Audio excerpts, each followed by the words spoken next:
그날에 내가 나를 내 남편이라 일컫고 다시는 내 바알이라 일컫지 아니하리라. 내가 바알들의 이름을 그의 입에서 제거하여 다시는 그 이름을 기억하여 부르는 일이 없게 하리라. 그날에는 내가 그들을 위하여 들짐승과 공중의 새와 땅의 곤충과 더불어 언약을 맺으며 또 이 땅에서 활과 칼을 꺾고 전쟁을 없이 하고 그들로 평안히 눕게 하리라. 내가 네게 장가들어 영원히 살되 공의와 정의와 은총과 긍휼히 여김으로 네게 장가들며 진실함으로 네게 장가들리니 네가 여호와를 알리라. 그날에 내가 응답하리라. 나는 하늘에 응답하고 하늘은 땅에 응답하고 땅은 곡식과 포도주와 기름에 응답하고 또 이것들은 이스라엘에 응답하리라.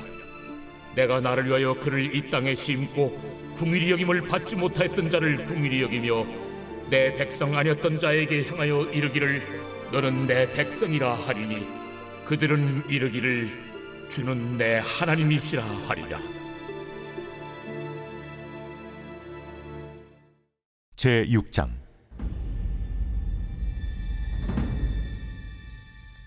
오라, 우리가 여호와께로 돌아가자.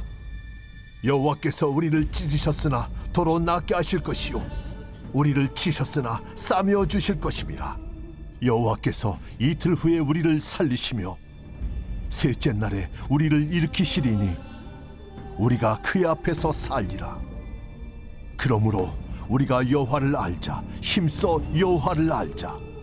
그의 나타나심은 새벽빛같이 어김없나니 비와 같이 땅을 적시는 늦은 비와 같이 우리에게 임하시리라 하니라. 에브라임아, 내가 네게 어떻게 하랴? 유다야, 내가 네게 어떻게 하랴? 너희의 인애가 아침 구름이나 쉬 없어지는 이슬 같도다. 그러므로 내가 선지자들로 그들을 치고 내 입의 말로 그들을 죽였노니 내 심판은 비처럼 나오느니라. 나는 인애를 원하고 제사를 원하지 아니하며 번제보다 하나님을 아는 것을 원하노라.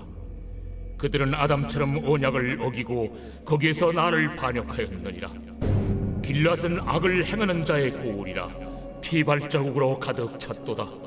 강도 떼가 사람을 기다린 같이 제사장의 무리가 세겜 길에서 살인하니 그들이 사악을 행하였느니라. 내가 이스라엘 집에서 가증한 일을 보았나니 거기서 에브라임은 음행하였고 이스라엘은 더럽혀졌느니라. 또한 유다여, 내가 내 백성의 사로잡힘을 돌이킬 때에 내게도 추수할 일을 정하였느니라. 성도 여러분 안녕하세요. 오늘도 말씀으로 승리하는 은혜가 저와 여러분들 위해 함께하기를 주님의 이름으로 축원드립니다. 우리가 이제 드디어 구약 성경의 28번째 책인 호세아서의 여행을 이제 준비하는 시간을 좀 갖도록 하겠습니다. 호세아서는요, 구약 성경 28번째 책이지만 또 하나 중요한 건 뭐냐면 이 책이 소선지서를 시작하는 책이다 라는 것도 의미가 있습니다. 여러분 핵심 구절은 앞에 잘 듣고 오셨죠? 2장 23절과 6장 1, 2, 3절의 말씀이 우리 호세아의 핵심 구절이다 라고 하겠습니다. 그래서 하나님이 이 땅에 긍휼을 받지 못했던 자들을 다시 긍휼히 여겨서 심으시고 회복하신다는 이야기와 6장에 그분이 우리 찢어졌던 것보다 싸매시고 회복하실 것인가 우리가 주님께 돌아가자, 우리가 힘써 하나님을 알자, 이하다 라고 이야기한 이 장면들을 우리 호세아서의 핵심 구절들로 삼아 보았습니다. 자, 그러면 오늘 우리가 이 호세아를 시작하면서 이 호세아는 어떤 책인가 두 가지 키워드를 보자면, 먼저 첫 번째는 뭐냐, 인간의 배반의 모습을 여실히 나타내주는 책. 하나님 앞에서 우리 성도들이 또는 우리 인간들이 얼마나 하나님을 배반하는가, 얼마나 하나님의 마음을 아프게 하는가를 여실히 잘 나타내주는 책이 바로 이 호세아서이기도 하고요. 또 하나의 키워드는 그럼에도 불구하고 끝까지 신실하신 하나님의 사랑을 또한 나타내주는 책, 이것이 바로 호세아서다라고 하겠습니다. 여러분, 이게 앞서 말씀드렸듯이 소선지서라고 했잖아요. 이제 우리가 이 소선지서 12권을 함께 여행하면 이제 거의 구약 여행이 마무리되는데요. 이스라엘의 왕정시대, 즉 앞서 역사기로 따지자면 열왕기상하와 역대상하 이런 시대의 대선지자들이 활동하기 전부터 이스라엘 백성들의 죄를 지적하고 그들이 바벨론의 포로가 될 걸 예언한 선지자들이 있었는데 그들은 대선지자들과 구분하여 소선지자라고 이름 붙였습니다. 근데 뭐 대선지자들은 뭐 위대하고 소선지자들은 그들보다 덜 위대하냐 이래서 대소가 나뉘어진 게 아니라 이 시기가 보통 이 나라들이 멸망했을 때 그래서 완전히 이스라엘이 이 땅에 없어졌을 그 시기를 향하고 있느냐 또 그들의 분량이 많으냐 이랬을 때가 대선지서였고요. 보통 소선지서들은 보통 그 분량이 적고 거의 그런 의미였다라는 것들도 여러분 아시면 됩니다. 즉 이 소선지자들 그들의 예언 활동을 적은 기록을 소선지서라고 합니다. 이제 우리가 여행할 호세아는 그 소선지서 12권 중에 첫 번째 책입니다. 호세아서는요 호세아 본인과 또 그의 음란한 부인인 고멜의 예를 들어서 이스라엘이 하나님께 신실하지 못함의 의미를 알게 하시고 임박한 하나님의 심판을 경고하기 위해 기록했어요. 또 다른 목적은 음란한 아내 고멜을 인내하며 사랑하는 이 호세아 선지자의 모습을 통해 언약의 신실한 하나님의 사랑 또한 그러하다라는 걸 잘 나타내 줍니다. 그래서 그런 하나님의 사랑은 배반한 이스라엘을 때론 징계하시지만 결국에는 하나님이 이스라엘을 온전히 회복하게 하실 거라는 걸 알게 해주는 거죠. 그러므로 호세아서는 인간의 죄를 용서하시는 하나님의 신실한 사랑에 대해서 말씀하고 있다. 여러분 이것을 우리가 함께 좀 기억하면서 우리 호세아서를 읽어갔으면 좋겠습니다. 자 그럼 우리 개요를 같이 한번 넘어가 볼게요. 먼저 첫 번째 호세아라고 하는 이 이름은 무엇인가 한번 살펴봅시다. 히브리어로는 이 호세아를 호쉐아라고 합니다. 뜻은 구원이라는 뜻이 있고요. 그래서 하나님은 구원이시다, 하나님이 구원하신다 라는 뜻이 바로 이 호세아라는 이름입니다.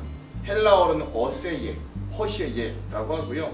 영어 성경으로는 북 오브 호시아 그리고 한글 성경으로도 호세아라고 하겠습니다. 그래서 이 호세아 선지자의 이름을 따서 이 성경의 이름이 되었다라는 걸 아시면 됩니다. 저자 누구냐? 전통적으로 거의 뭐 이견 없이 선지자 호세아 본인이 저자라고 보통 이야기합니다. 호세아 역시 이야기의 전개가 1인칭 시점, 즉 호세아 본인이 자전적인 이야기로 진행되고요. 또 하나님도 이 호세아에게 직접 이 계시와 메시지들을 주시고요. 또 유대교와 기독교 문헌들이 모두 이 호세아의 저자를 호세아로 인정하고 있다라는 점에서 이 호세아의 저자는 호세아 선지자다라는 것을 아시면 되겠습니다. 자, 세 번째 기록 연대와 장소는 먼저 기록 연대는요. 호세아서의 기록 연대는 주전 755년에서 723년입니다. 이 어떻게 알 수 있냐면 북이스라엘의 제2의 부흥기를 이뤘던 여로보암 2세가 주전 793년에서 753년경이거든요. 근데 이 호세아가 활동하기 시작했던 때는 그 여로보암 2세의 말기부터 활동을 시작했어요. 그래서 북이스라엘의 마지막 임금인 호세아 왕까지, 즉 주전 732년에서 722년경의 시대 북이스라엘이 멸망하기 직전까지 이 선지자로 활동했던 호세아가 이때 활동하면서 이 책을 기록했던 것으로 보통 많이 예측합니다. 추정합니다. 기록 장소는 그 활동했던 이 기록 장소는 북이스라엘 왕국이었다라는 것도 여러분 아시면 되겠습니다. 자, 그럼 이 호세아의 역사적 배경은 어떻게 되는가? 호세아가 활동하던 시기는 이스라엘이 남유다와 북이스라엘로 나뉘어진 지 200년이 넘던 시기였습니다. 그래서 남유다에서 활동하던 이사야보다 이 호세아가 조금 앞서서, 그러니까 즉 남유다에서 이사야가 활동했을 때 북이스라엘에서는 호세아가 활동했다라고 할 수 있죠. 그리고 북이스라엘에서 좀 먼저 활동했던 아모스의 뒤를 이어서 북이스라엘에 활동하던 선지자가 바로 호세아였습니다. 호세아가 활동하던 시기에 이 북이스라엘의 왕은 여로보암 2세였는데 이 당시 남유다의 왕들은 또한 요시야, 요담, 아하스, 히스기야 왕이었습니다. 호세아가 활동하던 시기에 북이스라엘은요 아수르에서 완전히 멸망하기 한 40년 정도 전의 상황이었다라고 하겠습니다. 그러니까 멸망을 얼마 안 앞두고 있었던 시기다라는 것도 알 필요가 있어요. 근데 이 여로보암 2세가 다스리던 북이스라엘은 제2의 전성기를 할 만큼 정치적으로도 안정을 누렸고 또 경제적으로도 풍요로웠고 국가 영토의 팽창 정책으로 인해서 북이스라엘이 솔로몬 시대에 견줄 만한 부와 번영을 누렸던 시대입니다. 아람의 침략으로 이뤘던 영토까지 되찾는데 성공했던 시기가 바로 이 호세아가 북이스라엘에서 활동하던 시기였다라고 할 수 있죠. 그러니까 호시절이긴 했어요. 세상적으로 봤을 땐 호시절이었습니다. 근데 그러므로 북이스라엘의 지도자들과 백성들은 이러한 세상적 부흥 앞에 심판이 머지 않았다라는 걸 전혀 모른 채 그들의 사회적, 도덕적으로 부패, 그리고 날로 극심해져가는 영적으로 우상, 바알을 섬기며 하나님을 철저하게 외면했던 때가 또 이 당시 시대였어요. 그리고 결국 호세아가 활동하던 이 시대의 북이스라엘은 하나님보다 아수르 제국을 더 의지하게 됩니다. 이러한 북이스라엘의 모습은 결국 분노한 하나님의 심판을 받아 북방, 그들이 의지하던 아수르 제국에 의해 완전히 멸망하게 되는 그런 결과를 초래하는데, 이러한 역사적 배경이 바로 호세아 선지자가 북이스라엘에서 활동하던 역사적 배경이었다. 여러분 이것도 좀 알면서 함께 읽으면 좋겠습니다. 자, 그러면 우리 다섯 번째 호세아서의 주제 세 가지를 함께 나눠볼게요. 첫 번째, 배은망덕한 이스라엘 백성의 배반이 첫 번째 주제입니다. 이게 고멜의 간음으로 표현돼요. 호세아가 활동할 당시 여로보암 2세가 통치하던 북이스라엘은 정치, 경제적으로 상당한 번영을 누렸던 시기입니다. 그러나 이렇게 정치나 경제적으로 번영은 했지만 북왕국 백성들로 하여금 이들이 물질 만능주의, 현세 지향적 인본주의, 세속적 쾌락주의에 빠지게 만드는 그런 상황이었어요. 오늘날 우리랑 아주 비슷합니다. 결국 정치와 종교 지도자들을 비롯한 백성들이 극심한 종교적, 도덕적 타락에 빠지고 말았어요. 그리고 이들은 이 모든 성공이 하나님으로부터 왔음에도 불구하고 이들은 자신들이 음란히 섬기는 바알 우상 때문에 이 모든 것들을 누린다고 착각하며 살았습니다. 이런 북이스라엘의 모습에 하나님은 충격요법으로 이들에게 말씀하고 알리려고 합니다. 그게 바로 하나님의 신실한 사랑의 선지자 호세아에게 일부러 음란한 여인 고멜과 결혼하여 간음과 불륜을 경험하게 하는 것이었어요. 충격적이죠. 즉 그러한 호세아 선지자의 비극적인 결혼 생활을 통해 하나님의 마음을 좀 알기를 원하셨다라는 것입니다.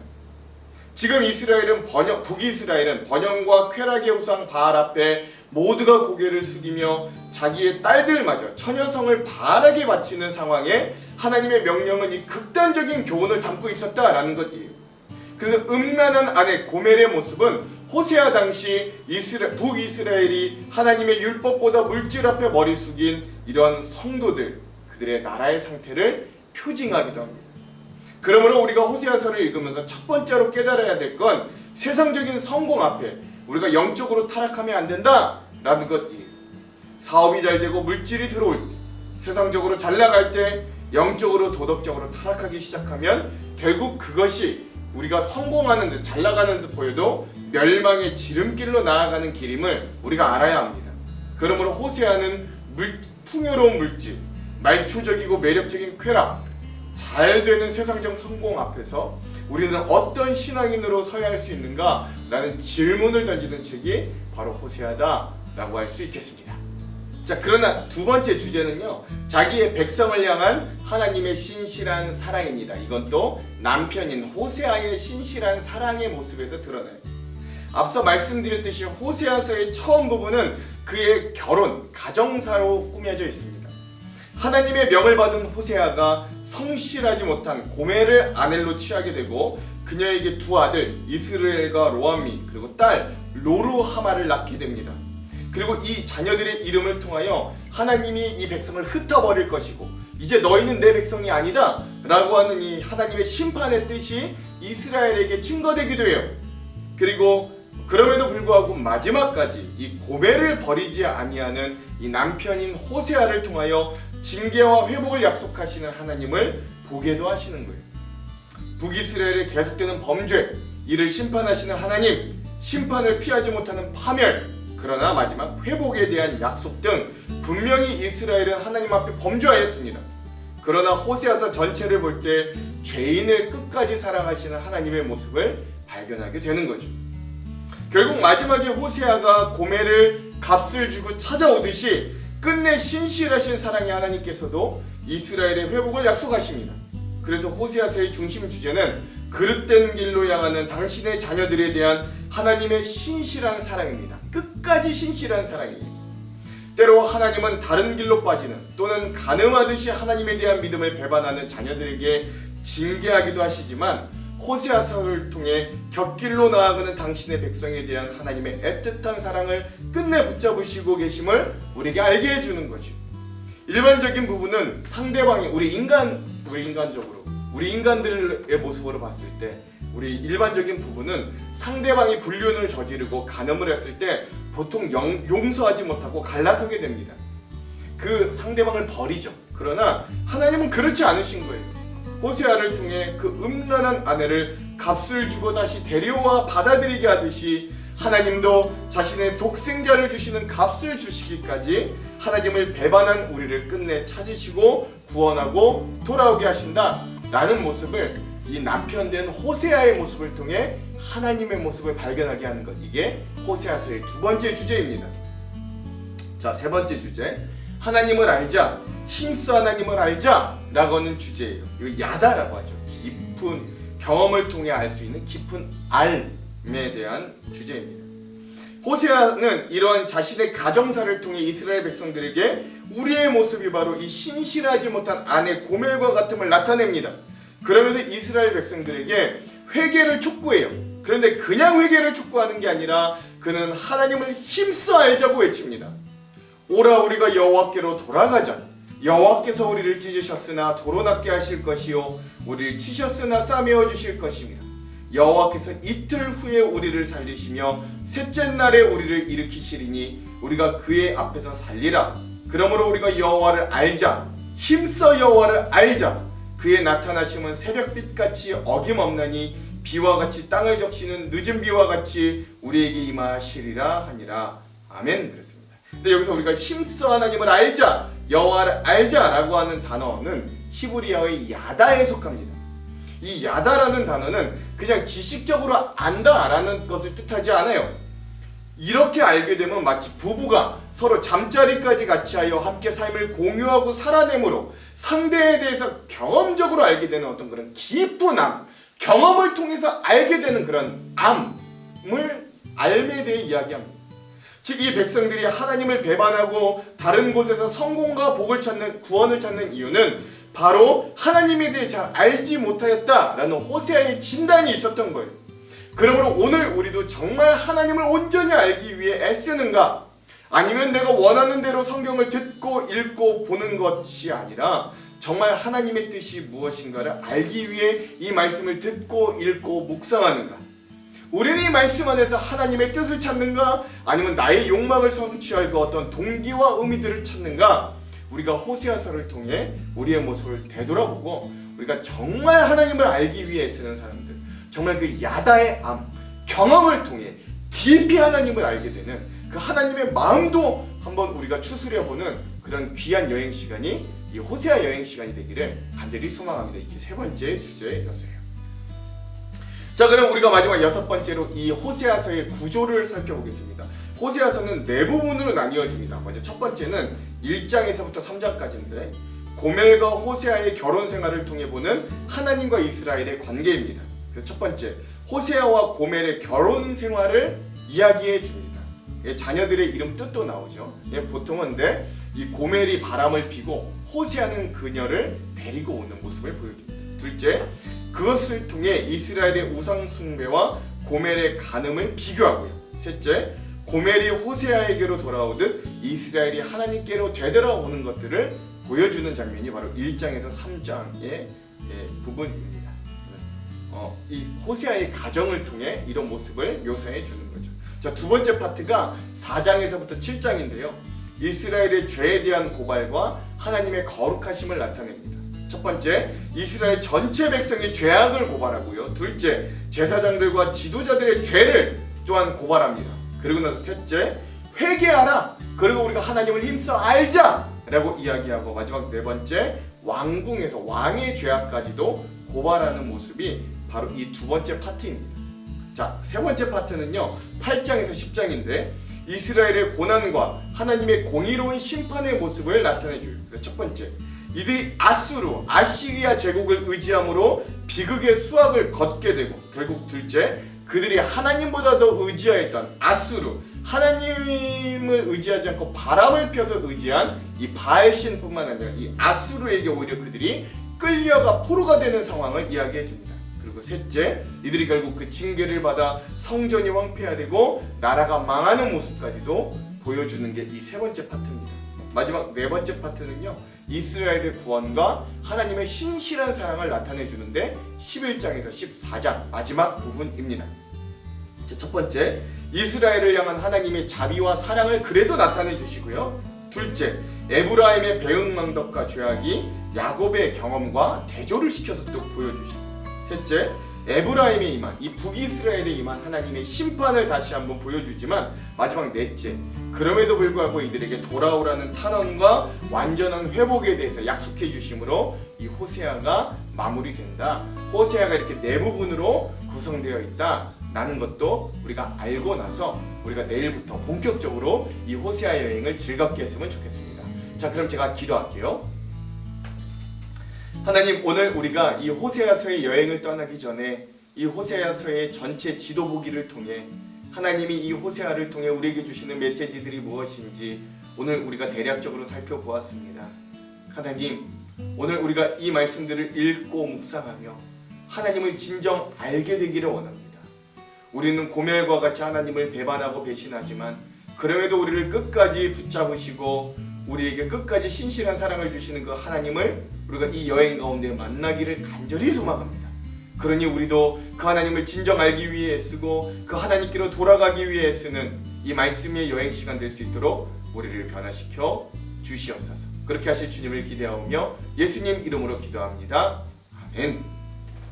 오늘은 이 영상 이후에 제이어스 워십의 여호와께로 돌아가자 이 찬양을 듣고 오늘 영상을 마무리하도록 하겠습니다. 그럼 사랑하는 성도 여러분, 오늘 하루도 말씀으로 승리하십시오. 사랑하고 축복합니다.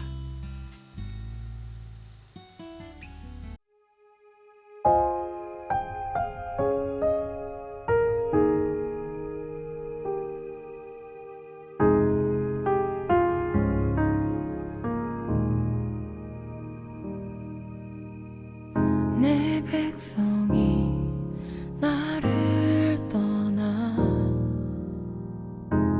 돌아섰지만 내 사랑이 내 백성을 포기 못하니 내 모든 것 내어주고 나